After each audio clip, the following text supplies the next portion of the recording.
All right, good afternoon, all. Thank you very much for joining us today. I think it's just after 2, so we might get started. I'd like to start today by acknowledging the traditional owners of the land in which we meet, the Whadjuk Noongar people, and pay my respect to elders past and present. My name is Gareth Chevelle, and I'm in the Planning Frameworks team. Alongside me here, I've got Siobhan Linehan, as well as Ryan Taylor. And the way in which we'll be looking to do the briefing today is I'll provide a broad overview of the amendment regulations, which will be followed by Ryan talking through the local planning schemes chapter, and then Siobhan talking through the local planning policies chapter. And we'll have 5 minutes or so after each of those sections to provide any feedback or questions that you may want to ask. If you don't mind putting that in the chat, we'll monitor it from this side and look to answer as much as we can over the course of the presentation.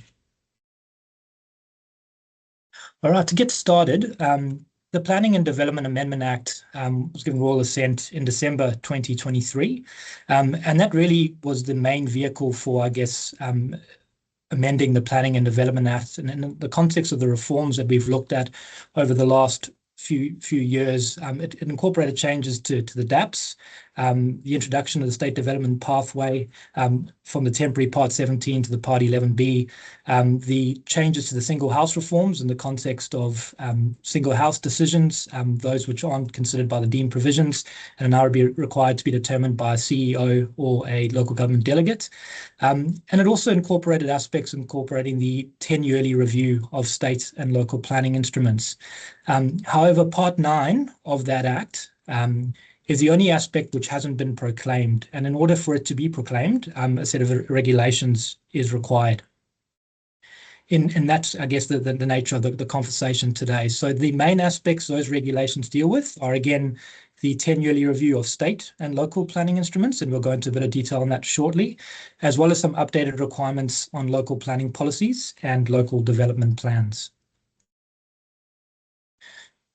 In the context of state planning instruments, I think, as we all know, there's no current requirement for the review of state planning instruments, and there has been a number of discussions both from, I guess, the broader consultancy world as well as local government that, given there has been pretty strict requirements for local governments to adhere to and keep their frameworks up to date, there has been, I guess, a push for the Commission and the Department to follow suit.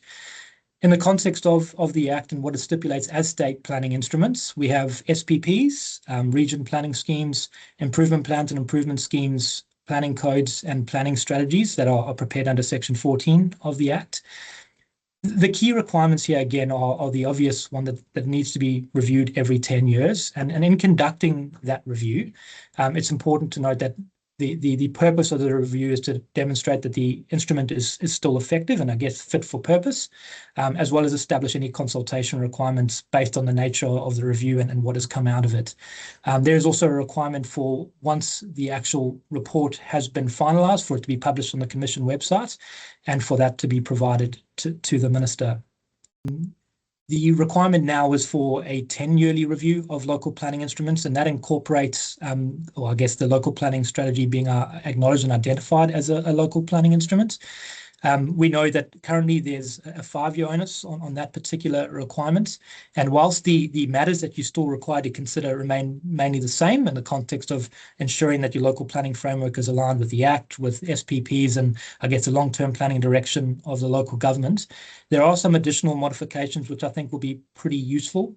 The first one being that in the context of the recommendations of the report of review, there's now an implementation timeframe associated with it. So if there's certain amendments, certain aspects to a scheme that are required and suggested through a report of review, there's now, I guess, an accountability piece with it in that they have to try and meet those timeframes.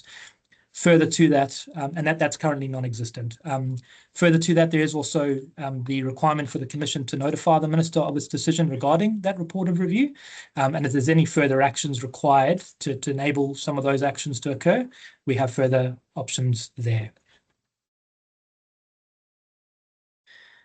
The next aspect is the amendments to the requirements of local planning policies. There isn't really any onus or any requirement for those to be reviewed in any time frame, and that really has resulted in that proliferation. The amendment regulations go a long way to addressing these in the context of clarification on the purpose of what an LPP should be prepared for, and that really is to guide, I guess, decisions associated with the scheme. There's a new manner and form requirement, which Siobhan will go into a little bit more detail on a little bit later. The requirement and process for reviewing that LPP, importantly, I guess, as well as stipulating a 5-year duration. So effectively, if that LPP isn't reviewed over 5 years, it ceases to have effect, and that's quite a big change that's being recommended. Additionally, in the context of the reported review we mentioned earlier, standardly we look to consider things like the scheme, the strategy, structure plans, and LDPs, and LPPs have been incorporated as an additional consideration when assessing a reported review as part of that health check. And then finally, in the aspect of LDPs, so currently there is a bit of a limitation in terms of when one can revoke an LDP, and that's really limited to when it's a non-conforming use, which, as a number of you again would be pretty familiar with, is quite a convoluted way of looking at it and pretty limiting. What the regulations look to do now is provide additional situations where an LDP may be revoked, and that includes where an LDP is prepared over the same area, where local government considers that the plan has achieved its purpose, is effectively superfluous to requirements, and similarly, when the scheme has been approved or amendment to that scheme has been approved, that renders that particular LDP redundant as well. And there's associated requirements there for the purpose of the Commission and affected landowners in terms of when that is being undertaken. All right, so before I hand over to Ryan, the WA Planning Manual, I guess, is somewhat outdated. There has been a fair bit of work over the last few years in terms of introducing new chapters, namely the Local Planning Strategy chapter, and most recently the Structure Plan chapter, and a lot of work has gone into those pieces. And I guess to inform or I guess provide some additional basis for the regulations, provide some substantiation and information to help, these chapters will be advertised concurrently with those regulations. And I'll get Ryan to start off in the context of explaining the schemes chapter. Just going to talk now about the local planning schemes chapter of the WA Planning Manual. So the purpose of the local planning schemes chapter is to assist the preparation, amendment, and assessment of local planning schemes. Not surprisingly, it's been prepared consistent with the model and deemed provisions of the LPS regulations to assist planning practitioners in state and local government and planning consultants as well, you guys out there. There's a fair bit of information in the chapter. It covers, I think, in terms of pages, about 50 odd pages and 100 odd appendices to the chapter. So there's separate sections to address each of the key elements that I've listed on the slide there. So I won't go through all of those elements on the slide, but we'll talk to a couple of them in a bit more detail, particularly content of a local planning scheme, report of review, amendments to local planning schemes, and variations to model provisions. So just a bit of background on the chapter before I go through some of the key elements. So the Consistent Local Planning Schemes report is the basis for preparing a lot of the stuff in the chapter. So a lot of you guys would have been involved in the consultation processes that we run back in October of 2022 and April of 2023 in terms of seeking feedback on the Consistent Local Planning Schemes project and related reports. So basically, the Action Plan for Planning Reform had an initiative to improve consistency of local planning schemes across the state. So the Commission's response to addressing that action was to prepare the Consistent Local Planning Schemes report, which looked at opportunities to improve consistency of schemes, and that culminated in a report that the Commission approved in February 24, which had a number of implementation actions, the most notable ones being some proposed changes to the model provisions in relations to zones, land uses, reserves, and a few other things. But there's also an action related to preparing local planning scheme guidance. So this WA Planning Manual chapter is basically a response to the to the need for that guidance.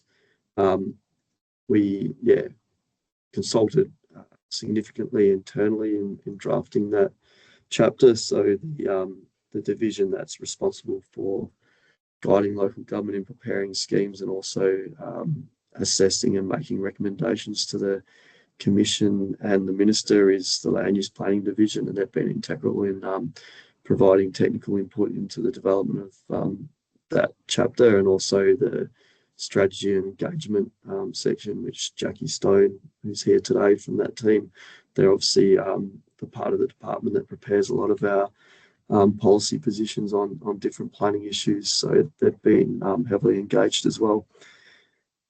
And basically, we're pretty comfortable that the feedback that we got when we consulted on the local planning schemes report, which had an opportunity for stakeholders such as you guys and local government to tell us what you wanted addressed through local planning scheme guidance. So we're reasonably confident we've addressed most of that feedback, and no doubt you guys and others will hold us to account if we haven't. And please put that in your submissions if you think there's things we need to address that we haven't. So in terms of content to be included in a local planning scheme, we've addressed that through a local planning scheme template, which is Appendix 1 of the chapter. And there's supporting guidance on how you would go about populating that template. And as I mentioned earlier, not surprisingly, it's based on the model provisions. So it follows the structure and numbering of the model provisions within the LPS regulations. That's obviously an important element of having local planning schemes look and feel the same, which is an obvious advantage for anyone who works across multiple local governments, whether that be development proponents or people who are working as planning professionals and might move from one local government to another. Hopefully it's going to make a few people's jobs a lot easier once all schemes are more consistent. One of the things that we're encouraging is for a lot of detail within schemes to be included within schedules to the scheme rather than tables within the local planning scheme text. So things like special control areas, special use zones, additional uses, restricted uses, there's currently discretion to include that within the scheme text or as a schedule to the scheme, and our preference is for those things to be included in the schedule because they can be at times quite lengthy tables that can make the flow of the scheme difficult. So yeah, we're encouraging them to go into schedules. A number of those schedules have conditions and requirements or additional provisions associated with them. So again, there's a fair degree of variability in terms of how that information's presented. So we've tried to provide some guidance in terms of principles that we'd expect to be addressed by such conditions or requirements. So they're pretty, I suppose, logical and common sense that most of you would be familiar with, so that they be relevant and reasonably required, avoid being ambiguous, not conflict with the deemed provisions. So we don't want stuff that undoes things like the development exemptions under Clause 61 of the deemed provisions. Appropriately reflect due regard status of structure plans. So obviously the wording there is pretty important, and that any land uses reflected in those schedules include a permissibility so that they're not dealt with uses not listed as such. Another important, I suppose, common sense approach is to have the aims of the scheme reflect the planning directions of the local planning strategy. That's in line with, I suppose, the broader intent of the action plan for planning and reform to, I suppose, look at the planning system becoming more strategic and recognising the importance of local planning strategies. So that's just, I suppose, a simple way of improving the relationship between the scheme and the strategy. The land use zoning tables, as you're all familiar with them, they're obviously a very important part of the scheme, and we're just providing a bit more guidance around how they're prepared, and also ensuring that land uses that are reflected in zoning or included in zoning tables are appropriately defined in the right locations. So obviously Clause 38 of the local planning scheme text is the main opportunity to define those land uses, but some land uses that might appear in the zoning table are also defined under clause 1 of the deemed provisions and relevant planning codes such as the R codes. So we're just careful that we're not duplicating that stuff and referring to the appropriate supporting deemed provisions or R codes where relevant. So there's also some principles around how you go about assigning permissibility for the zoning table that come out of the work we did on the consistent local planning schemes project. And whilst they're common sense, sometimes they don't always underpin the zoning tables we see in some schemes, particularly the older schemes. So the obvious one is ensuring that the land use and its associated definition aligns with the objectives of the zone. When assigning permissibility, that's a key consideration. Again, similar to what I mentioned earlier, ensuring that there's no conflict with development exemptions in clause 60. One of the deemed provisions that they're there to make the planning system more efficient. So we don't want to undo what we're trying to achieve under clause 61. And there have been schemes in the past that will assign a mixed use across for land use across all zones. We want to avoid that unless there's clear justification based on planning grounds as to why that should be an mixed use across all zones. The additional site and development requirements is pretty important information, and quite often that appears in different places within the scheme. So we're looking for that to have head of power as provided in the model provisions under clause 32, and for that to be then reflected and scheduled to the scheme. And we're just giving some guidance on how you would categorise such development requirements. So obviously general stuff would apply to the whole scheme or portions of it. So it could be stuff that relates to a particular land use activity, planning issue or constraint. Zones is obviously those requirements that are going to be specific to a certain zone, such as residential or rural residential or whatever that zone might be that you want to specify development requirements for. And then there's specific site requirements that would relate to a site that can be defined by reference to lots or street addresses. So that's pretty common sense and pretty, I suppose, familiar to people that have worked with schemes that have been recently approved. Those schemes that have been prepared since 2015, a common element of them is supplemental provisions to the deemed provisions, which forms Schedule A of the scheme. So we provide a bit more guidance on how you'd go about preparing that schedule. So there's a few principles listed on the slide there. I won't go, and a lot of that stuff overlaps stuff that I've already talked about. Again, common sense approach.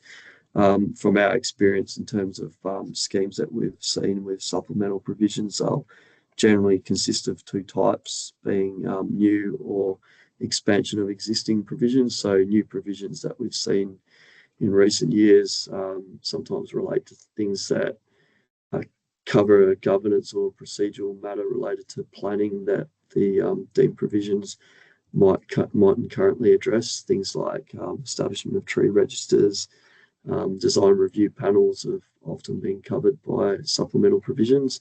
And then the expansion of existing provisions, we've seen quite a few schemes do that in terms of extending development exemptions under clause 61 to other forms of development. That's quite often something that we see in the supplemental provisions. So we've provided a fair bit more guidance in that space in terms of how they'd be presented in the scheme and some direction on how they might be worded at a high level. So the report of review is the element that most relates to the amendment regulations in terms of the review of local planning instruments. So again, there's a template within the chapter and supporting guidance on how you go about preparing that report of review. And the way it's been written, I suppose the guidance, it talks to the Amendment Act and the amendment regulations. So it's important that you read that for context when trying to review it. as part of your submissions. So it encourages the consolidated review of local planning instruments. So that includes a review of both local planning strategy and local planning scheme, and at a higher level, an overview of the status of local planning policy structure plans and LDPs. But we're not expecting the report of review that would go into the level of detail for policy structure plans and LDPs that are expected as part of the review requirements specific to those instruments as defined in the deemed provisions. So what the report of review would do in that context would flag red flags and issues that might need to be further addressed through a more substantial review of those elements. So essentially the key outcome of the review would be a logical basis for conclusions of the appropriateness of the local planning framework and a clear outline of a program for work, any necessary updates to either the local planning strategy, local planning scheme, or other things that might need to be addressed through review of those other elements of the local planning framework. So I've listed on the slide the relevant components of a report of review. So the background, local government profile, planning legislation, state planning framework components, they essentially provide a context for the important part, which is assessing the performance of the local planning framework.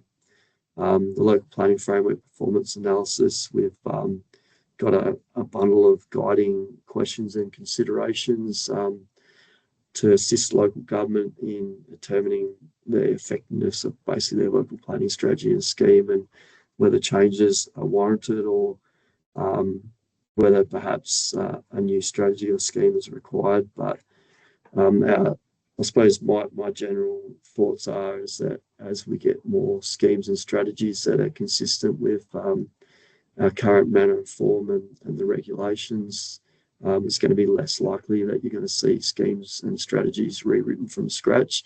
It's probably going to be more of a process of continuous improvement and refinement through amendments to schemes and strategies rather than complete rewrites. So that, I think, elevates the importance of the report of review in terms of providing that strategic direction for continuous improvement of local planning instruments. This table here provides a bit of an overview of amendments to local planning schemes. I'm not going to try and pick it apart because there's quite a bit of information reflected in that table. So basically, it's acknowledging the different documentation that's required at different stages of the scheme amendment process. Importantly, the other takeaway is that there's more templates and more appendices that support the amendments to local planning schemes. I might just add that whilst we've had information out there in the past, we haven't provided it in a consolidated form. So some of the documentation reflected on this slide in the table is on our website. Other elements of it isn't, and it's provided by the department at the request of local governments, or when they're assisting local governments with that process. So hopefully we're going to make this information through its inclusion in the chapter a lot more accessible and obviously transparent, and hopefully contribute to a lot of people's jobs being a little bit easier perhaps, but time will tell. Variations to the model provisions, feedback that we got on, or variations to the model provisions are provided for under Section 257 of the Planning and Development Act. The Minister has power to vary model provisions when approving a local planning scheme. Feedback we got from local governments and consultants like you guys when we consulted on the consistent local planning schemes project was they wanted more transparency on variations to model provisions. So we're seeking to hopefully address that through the chapter, and the way we're looking to address that is providing some direction on the principles around where variations may be supported by the Minister. So generally, we discourage variations to the model provisions, but we recognise that there are some circumstances where they are warranted. So some of those might be where a variation responds to an issue that, if it's not addressed, may be likely to contribute to adverse planning outcomes. So we want to avoid those circumstances. Where the variation is not inconsistent with the state planning framework, then that's something that's been considered in the past and approved in some schemes. And often the Jackie's area will prepare a policy, whether it be a state planning policy, a position statement that is not currently reflected in the local planning scheme regulations. So often some of those things are relevant to schemes, and they will be approved as part of the scheme as a variation. So we do pick up that stuff, and obviously the end game in relation to that stuff is to reflect them in updates to the LPS regulations. But sometimes the process of updating the regulations can be quite a lengthy process.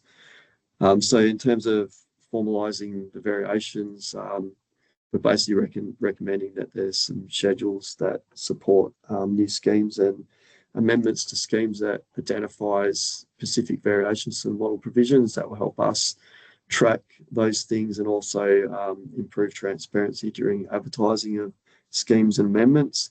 And then whilst those schedules won't form part of a final scheme or amendment that's published, we will look to include them where relevant as an appendix to the local planning schemes chapter, so that we improve that variation, that transparency for other users of the planning system.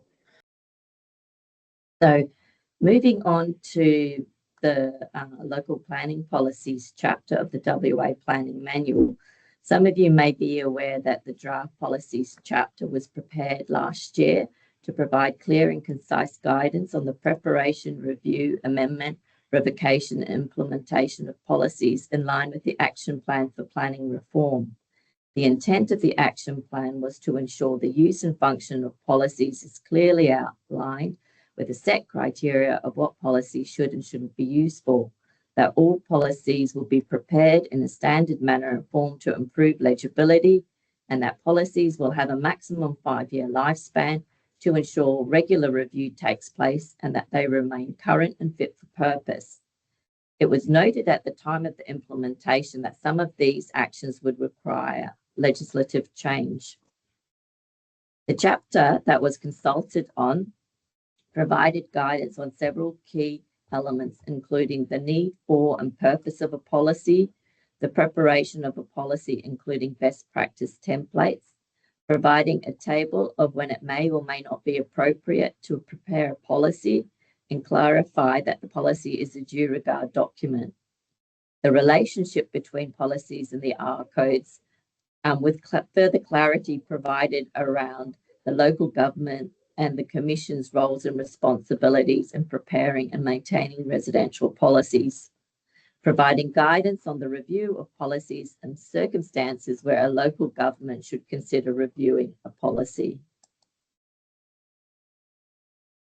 So consultation was undertaken between the 14th of October to the 6th of December. 24 external submissions were received from stakeholder groups either directly involved or impacted by the preparation of policies. The majority of responses came from our key stakeholder local governments, who contributed 16 submissions. The rest of the submissions were received from industry groups, private planning consultants, and other government agencies such as Development WA and the Department of Health. Overall, there appeared to be general support for the draft policies chapter and associated best practice templates, or support subject to modifications. Some of the key themes raised by stakeholders related to the use of non-mandatory language and potential to water down policy provisions, when preliminary engagement is beneficial, and timeframes for the Commission's consideration. There was concern about mandating frequent reviews, which may burden smaller local governments, requirements for training and guidance for decision makers to ensure a consistent application of a policy's due regard status. The 4 categories of policy types in the draft policy chapter, it was considered didn't provide enough depth to cover the necessary categories that affect certain local government areas and should be expanded to include environmental, rural, commercial, and industrial considerations. Suggestions were given to best practice templates, which were provided as appendices, and various formatting changes to reduce repetition and the length of the document. So we considered the feedback, and modifications were made to the chapter where appropriate, including improving the flow and legibility throughout the document by reducing repetition, reducing the reiteration of sections of the LPS regulations. We further clarified the role of a policy and its due regard status. We provided further explanation of the Commission's approval requirements and process for policy provisions that propose to modify certain R code standards, clarified that non-residential provisions can cover a wide range of topics, as I discussed on the previous slide, the inclusion of more up-to-date SAT decisions, outlining that a policy may include development provisions and performance-based provisions, such as deemed to comply and acceptable outcomes, provided clarity around the flexibility of new manner-informed templates, noting that minor adjustments may be undertaken by local governments, and provided clarity on when preliminary engagement with key stakeholders may be beneficial. So since the chapter was advertised, Part 2 of the draft amendment regulations were endorsed for consultation, which proposed changes to the LPS regulations as previously mentioned. This has required updates to be made to the draft policy chapter and necessitated the requirement for further consultation. These proposed regulations impact the preparation, duration, and review of policies. Firstly, the LPS regulations clarify that the principal purpose of a policy is to provide guidance on how the local government will make or consider making determinations under the scheme in relation to which the policy applies. The LPS regulations propose that policies must be prepared in manner and form approved by the Commission, and it should comprise 7 essential components as detailed in the draft chapter and outlined on the screen in front of you. It is noted that appendices such as maps, tables, figures, and definitions and submissions requirements may also be included. We have highlighted in the manner and form, as previously discussed, that minor adjustments may be undertaken by local governments in relation to the 7 components, provided that the 7 components remain in the policy and the structure is followed as outlined in Appendix 1. The LPS regulations outline that the Commission may amend the manner and form periodically, and policies are to align with the approved manner and form during the preparation, review, and amendment. Additionally, the Department may prepare local model policies relating to particular planning matters where it is considered that a more standardized approach across the state is desirable. So we provided several templates within the policy chapter to assist the preparation of policies, including a generic Appendix 1, manner and form, and then you've got appendices 1A through to 1C, which relate to modifications to the R codes, non-residential policy provision exemptions from development approval. And these all sit within Section 5 of the generic template under policy provisions. And then you've got Appendix D, which is the document control table. We've also provided for local governments, should they choose to use them, some non-mandatory supporting templates, as you can see on the screen. So that's templates for council's resolution to amend a policy, revoke a policy, template for notice of publication of a policy, and so on. The LPS regulations also propose that at the end of the 5-year effective period, a policy will expire unless action is taken. Expired policies cease to have any effect. Decision makers will no longer consider expired policies when making determinations on planning proposal or matters. To prevent expiry, the policy must be reviewed to determine whether the policy remains satisfactory, remains satisfactory subject to amendments, or is no longer satisfactory and should be revoked, say at the end of the affected period or earlier, if preferred. The review process determines if the policy remains fit for purpose. So moving forward, local governments will need to prioritise those policies they wish to amend and extend, as outdated policies will automatically be revoked, which should save some time and resources. The local government can extend the policy operation following a satisfactory review, and this extension can be up to an additional 5 years. And this extension is enacted through a resolution by the local government. So it's really the local government will need to create like a works program to prioritise those policies they wish to amend and extend. So in reviewing policies, the local government should consider the degree to which it's been successful in delivering the desired function and outcomes of the policy, and whether the policy is still required. In particular, the review should also consider the criteria outlined in the draft policies chapter. So some things to consider would be, does it still serve a clear planning purpose and has not become redundant? Is the policy consistent with manner and form approved by the WAPC?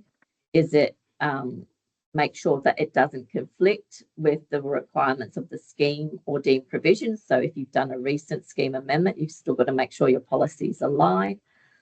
Is it consistent with the state planning policies and planning codes? Or is any inconsistency warranted due to a specific need in that locality or region? Has it been superseded by another planning instrument or is otherwise no longer required? And also just to make sure throughout the policy to avoid mandatory or controlling language such as shall, must, and not permitted. And that comes to our riveting section on policies. Very quickly, we've had a bit of an engagement roadshow, which has had some challenges, but yeah, we've got out to local governments across the regions to get their feedback on everything. We've also engaged with a large number of local governments through an online session through WELGA, obviously planning consultants today, and we're dealing with state government agencies next week. In terms of next steps, once consultation closes on the 3rd of October, and hopefully we get submissions from you guys by then, we'll then obviously consider feedback and hopefully refine both the chapters of the WA Planning Manual and also the, where relevant, the amendment regulations. Obviously, that will go through a process of being finalised through both decisions of the Planning Commission and the Minister, and then obviously from the Amendment Act point of view and the amendment regulations, they'll be eventually proclaimed and published